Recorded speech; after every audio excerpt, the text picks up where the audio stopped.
Welcome back to DVC Weekly. This is episode 230. My name is Jason Erpelding. I'm the broker of Buy and Sell DVC. I'm here with Scott Ferrioli. I'm the owner of DVC-Rental.com. Remember the dash to save the cash, as well as buyandsell.dvc.com. And today is July 2nd, 2025. Hopefully you have everything planned for your July 4th. 11 months from now is going to be June 2nd, 2026. 7 months from now, February 2nd, 2026. We're going to go into the buy and sell side of things. And today we're going to discuss waitlist. So if the reservation that you're looking for is not available, you can go on a wait list. And I will tell you, I've been involved with DVC since October of 1999. And I made a wait list error. Let me ask you this. You might be a wait list specialist. Do you know what error I made? No. Okay. So the week of November, I'm not sure what's going on, but I was like, oh, we should make a reservation for Vero Beach just in case. And that is the 24th is a Monday night, 25th is a Tuesday night, 26th, 27th, those 4 nights. So I look, 3 of the 4 nights, the Thanksgiving night is not available, right? So I click, basically, I wait list. The entire stay? The entire stay. Thinking, you know what I'm thinking, right? I'm not sure what you're thinking. I'm thinking that I booked the first 3 nights and I've waitlisted the 4th night. But of course... So you booked the first 3 nights and then waitlisted those 3 nights plus the additional... Right, I've waitlisted the whole thing. I don't have any nights. Oh, okay. You see what I mean? Like, I waitlisted that stay, but in my mind, when I did that, I had the first 3 nights booked and I was just waitlisting the 4th night. Okay. But it took me 3 or 4 days to realize in my head that I don't have any reservation. So then when I go back now, the Wednesday night before Thanksgiving is not available. So now I've really messed up. So I had to call DVC and say, okay, I need to book the night of the 24th. I need to book the night of the 25th. I need to wait list the 26th, wait list the 27th. So that's what they did. And since then, the Wednesday night has come available again. So I do have that. So this is actually for this year. This is not something you did 10 years ago. No, this is something you did right 2 weeks ago. Yes. So, so don't make that mistake. Like if let's say, hopefully what I'm saying is making sense. If you're trying to make a stay for 6 nights, and the first 5 nights are available, but the 6th night's not available, you want to book those 5 nights and you want to wait list the last night. You don't want to say check in, check out, and then wait list the whole thing because you don't have anything then. See if that makes sense? No, I understand what you're... Do you think that's a rookie mistake that I made? It sounds pretty rookie-ish to me. Is it? A little bit. I figured it was I don't ever wait list.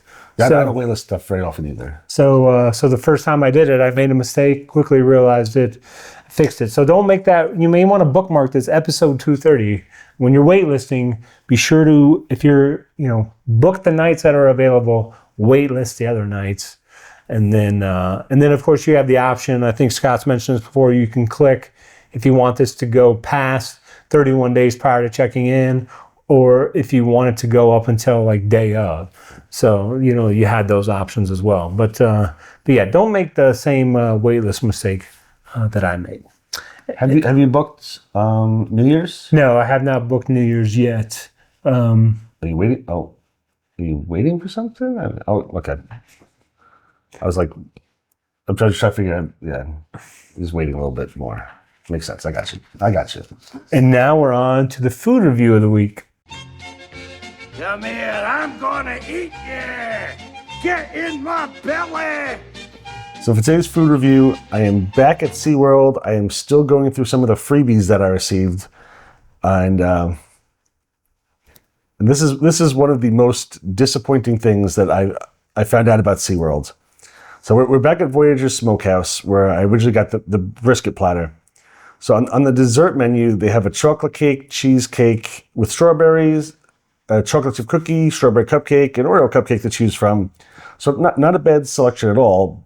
But when we're checking out other restaurants, trying to figure out where to eat, I'm looking, and every single restaurant has the same exact dessert. There's nothing special about any restaurant. They all serve these same combinations of dessert. And sometimes they may only have like 2 of these available. So for my dessert that I tried, I had the strawberry topped cheesecake for $8.99. I found that while the cake had a pretty decent texture, it definitely needed more sugar to it. It's definitely not even close to like the cheesecake you would get at like Publix. My wife had one bite of it and said that it tasted like a no-bake cheesecake to her. Overall, I scored this a 6.5. I would not get this again. You guys sound like cheesecake experts there. I do like cheesecake. And unbelievably, you know who makes a really, really good cheesecake? Ty Guerin. Oh, really? Yep, our guy who's sitting right across in the other room right now, who does all the editing and the photos and does a lot of the work for us, IT stuff, makes a really good cheesecake. Why have you never requested this then for one of our shows? Because Ty doesn't like making them very often. He made it for me once, and that was it. Teased me with it, and never got it again. We need it back on one of these days. Ty, can you make us a cheesecake? We'll pay for it. Take it into consideration. It's under consideration. Nice. Okay, so let's just go back here to recap here. So I'm trying to understand your complaints. My main complaint is that, you know, when you're on Disney property and all the different restaurants, all the different places you go, they all have different desserts to choose from. Every restaurant has these same 6 desserts. So, and sometimes, you know, like this restaurant had all 6 of them, but you know, we had a lot of these tickets. So we said, all right, we'll check out some other restaurants. Let's figure out where else we're going to get some food to do reviews from. And we're like, oh, we'll check out, you know, this other restaurant. This restaurant has the same identical 2 cupcakes and the cookie. Let's check out this restaurant. Although this one has all of them. This one has the cheesecake and this. I'm like, they literally produce 6 desserts, and all 8 restaurants serve these same 6 desserts. Nothing's themed, nothing special. It's just very, very generic. And I was very disappointed by that. And all the restaurants are cafeteria style as well, where you literally walk up, you know, with a tray, and then you pick your piece of cheesecake, put it on your tray, scoot down a little bit, grab the food, scoot down. It's well below Disney's style. Gotcha. And again, I love going around, you know, because I have to do these reviews every week, so I like doing and checking out the different foods from the different places. To do them. And I'm sitting here going, I've got all these restaurants to choose from, and they all serve the same thing. I'm like, that's unbelievably disappointing. And now we're on to the DVC-rental side of things, which might be more food. We are still sticking with food, but we are over at the Disney parks, and I want to go over some of the most visited eateries at each of the parks. No particular order. This is for my family. At Magic Kingdom, the probably most visited one that we do is Pecos Bill's. We grab food here a lot. We always get the fajita platter, and while they've removed the Fixins bar several years ago, which did make it much, much better, everything we've always had has tasted very good and feels like it tastes very fresh. I do an honorary mention as well. The honorary mention I go to is Liberty Tree for the best sit-down restaurant. Just went here for the first time in the past 15 years. I did a review on it several weeks ago. We were pleasantly surprised with how good every single item was that we had on our meal. Over at Hollywood Studios, our top choice has historically been Mama Melrose. So we're currently on the hunt for a new one, as Mama Melrose just shut down a few weeks ago. Honorary mention, not a lot of great food at Hollywood Studios, in my opinion. Sci-fi dine-in, as I absolutely love the atmosphere, and they're really, really cool. On the less expensive side. That said, I feel that the food quality has gone downhill over the years a little bit. I really just hope that Disney kind of kicks it back up again, because it's a really fun restaurant to eat in. Over at Epcot, the one we eat at the most is Via Napoli. Probably, I think, some of the best pizza on Disney property. It's Neapolitan style, which it's always thin, but really, really, really good. We went to Naples a couple years ago, and this is exactly what the pizza was like in Italy. We always get the Quattro Formaggi, which is the 4 cheese. That's our absolute favorite. And the honorable mention I put down as the boulangerie in the French Pavilion for the ham and cheese baguette, the chocolate mousse, and the chocolate chip cookie is very good as well. Over to Animal Kingdom, our number one is definitely Satuli Canteen, as I feel that they have the best quick service on all of Disney property. I always get the bowls with beef, vegetables, boba balls, and the creamy herb dressing. Really, really good and fresh tasting. And the honorable mention, Yak and Yeti. I love that. It's a Landry's restaurant, so you can show your Landry's card and not have to wait in the long lines. Plus, you get points for discounts and everything.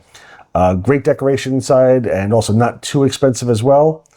I throw in also, I put as a bonus here, outside of the parks, I'd have to probably go with Raglan Road and Planet Hollywood at Disney Springs. Both are great options, as well as a Chris Malick favorite, which is Sebastian's over at Caribbean Beach. What is your favorite pizza place non-Disney? Right, I think right now the best I've had around here is NYPD Pizza. Apparently it's a chain. The one we go to is over in Winter Garden. But I've been very happy with NYPD. I've actually searched recently trying to find different pizza places. I did like a chat DVC style search, and I think a lot of people, I think somebody mentioned it in one of the Facebook groups, like a local Windermere thing.